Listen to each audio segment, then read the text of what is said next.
បងប្អូនប្រហែលជាធ្លាប់អបមន់អបក្តាមអបទាអបគោអញ្ចឹងធ្លាប់អស់ហើយមានដែរអត់នៅឡើយតែអបកសោបដោះគោទេមើលទៅមួយមុខនេះគ្រាន់តែឮឈ្មោះហ្នឹងក៏ដឹងថារសជាតិហ្នឹងមិនធម្មតាដែរមានទឹកជ្រលក់បន្តិចមកមានបន្លែខ្ចីខ្ចីអញ្ចឹងបន្តិចមកបងប្អូនណានិយាយពីថាជាតិនោះជាតិហើយបើធ្វើជាគ្រឿងក្លែមវិញគឺថាឆ្ងាញ់អស់តោះហ្មងហើយ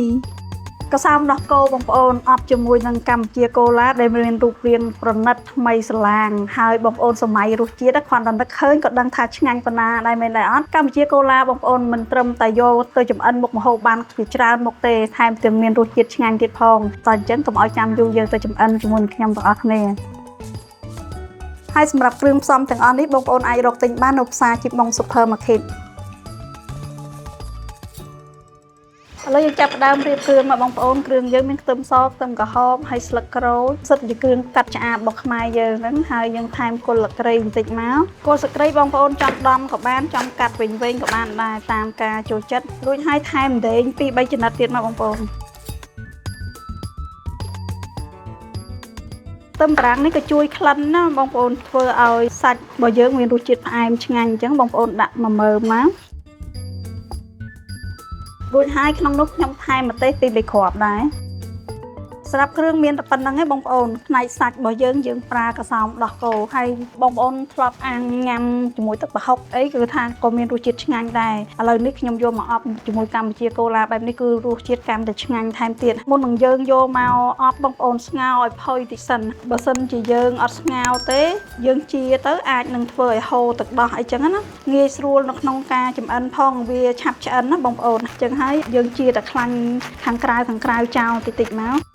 ចំពោះកសោមដោះគោបងប្អូនកាត់ប្រទះប៉ុណ្ណឹងមកមុខនេះបងប្អូនធ្វើជាគ្រឿងក្លែមគឺថាត្រូវមែនទែនគ្រាន់តែស្ងោរឆ្អិនប៉ុណ្ណឹងណាជះក្លិនមកក៏ចង់ញ៉ាំដែរមិនបាច់តន់យកទៅអបទេបងប្អូននេះសាច់គេឡើងស្អាតហើយខ្ញុំជាខ្លាញ់គៀនអស់ហើយបងប្អូនពេលស្ងោរកសោមដោះគោបងប្អូនអាចដាក់គល់ស្លឹកគ្រៃម្ទេសស្លឹកក្រូចសើចតិចទៅកាត់ឆ្អាបកាត់ក្លិនអញ្ចឹងបងប្អូនខ្ញុំតែងតែលួចអំបិលបន្តិចខ្នុរបន្តិចហើយប៊ីចេងបន្តិចឲ្យវាមានជាតិនៅក្នុងនឹងស្រាប់ឥឡូវគ្រឿងយើងរៀបចំរួចរាល់ឲ្យបងប្អូនអញ្ចឹងហើយឥឡូវចាប់ផ្ដើមមកអបកសោមដោះគោយើង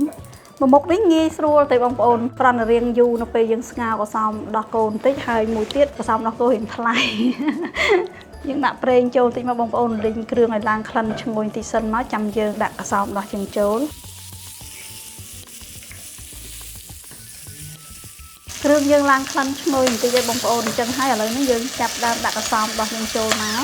គ្រឿងយើងដាក់ក្របពីក្រោមអញ្ចឹងមកបងប្អូនរួចហើយយើងថែមជាមួយនឹងកម្ពុជាកូឡាយើងចូល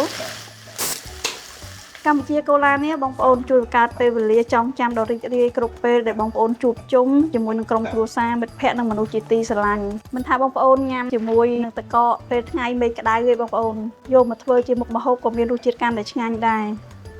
ឥឡូវនេះយើងដាក់កម្ពុជាកូឡាចូលហើយបងប្អូនអញ្ចឹងយើងថែមគ្រឿងយើងមកយើងដាក់ម្សៅស៊ុបបន្តិចសម្រាប់មុខម្ហូបមួយមុខហ្នឹងអត់ឲ្យប្រៃទេណាបងប្អូនបើសិនជាញ៉ាំប៊ីចេងដាក់បន្តិចដែរមកហើយយើងថែមទឹកស៊ីអ៊ីវ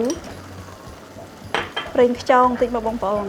យើងយករសជាតិបន្តិចចឹងមកនៅពេលដែលឆ្អិនគឺរសជាតិឆ្ងាញ់អត់ប្រៃពេកដោយសារពេលដែលឆ្អិនយើងប្រើជាមួយនឹងទឹកជ្រលក់យើងទៀតអញ្ចឹងហើយយើងធ្វើប៉ុណ្ណឹងមកបងប្អូនឲ្យរាងស្រាលមកដល់ពេលយើងតបជាមួយនឹងទឹកជ្រលក់ជាមួយនឹងលក់ផ្សេងគឺថាមានរសជាតិកាន់តែឆ្ងាញ់បើសិនជាបងប្អូនយកប្រៃតែម្ដងគឺរសជាតិអត់សូវឆ្ងាញ់ទេមួយមុខនេះណាឥឡូវយើងគ្របទុកសិនបងប្អូនខ្ញុំអប់ទុករយៈពេល10នាទីទេខ្ញុំបិទភ្លើងហើយបងប្អូនឆ្លៀតពេលយើងអបកសោមដោះគោអញ្ចឹងយើងមកលាយទឹកជ្រលក់ថ្ងៃនេះខ្ញុំប្រើទឹកជ្រលក់តៅហ៊ូបងប្អូនយើងថែមជាមួយនឹងម្ទេសហើយខ្ទឹមសដែលបុកទុកហ្នឹងរួចហើយយើងថែមជាមួយនឹងទឹកដោះគោខាប់ប៊ីចេងបន្តិចមកបងប្អូនទឹកដោះគោរាវទឹកក្រូចឆ្មារសជាតិអាចយកតាមបងប្អូនចូលចិត្តញ៉ាំយើងយករសជាតិបែបជូរហើយផ្អែមតិចទៅពេលដែលតបជាមួយនឹងបន្លែហើយនឹងសាច់កសោមដោះគោអញ្ចឹងគឺថាមានរសជាតិឆ្ងាញ់ហ្មងបងប្អូនបើនិយាយពីថាបងប្អូនយកទៅធ្វើជាគ្រឿងក្លែមញ៉ាំពេលល្ងាចជុំគ្រួសារវិញគឺថាធានារសជាតិគឺដឹងតែចាប់មាត់ហើយបងប្អូនឆ្អិនហើយបងប្អូនតំណងមែនទែនសាច់គេឈ្ងុយមែនទែនហើយពោគេឡើងតំណងស្អាតណាឥឡូវរៀបចំដាក់ហាន់ញ៉ាំសិនបងប្អូន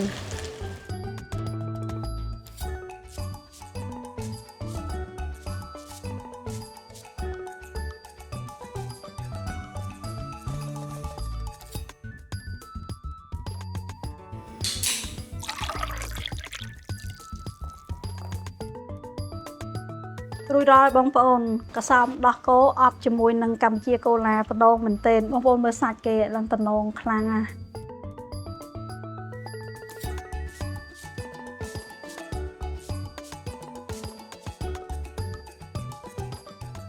រសជាតិឆ្ងាញ់មែនទែនបងប្អូនអញ្ចឹងបងប្អូនដែលអត់បានធ្វើមួយមុខនេះទេអាចសាកល្បងធ្វើញ៉ាំបានណាពេលជួបជុំឬក៏បងប្អូនចង់ធ្វើជាគ្រឿងក្លែមកុំភ្លេចមុខនេះគឺថាធានាថាដឹងតែចប់ចិត្តហើយអញ្ចឹងអរគុណបងប្អូនទាំងអស់គ្នាផងដែរសម្រាប់ការតាមដានទស្សនាការចម្អិនរបស់ខ្ញុំថ្ងៃនេះបងប្អូនកុំភ្លេចជួយ like share comment វីដេអូរបស់ខ្ញុំទាំងអស់គ្នាផងណាអរគុណ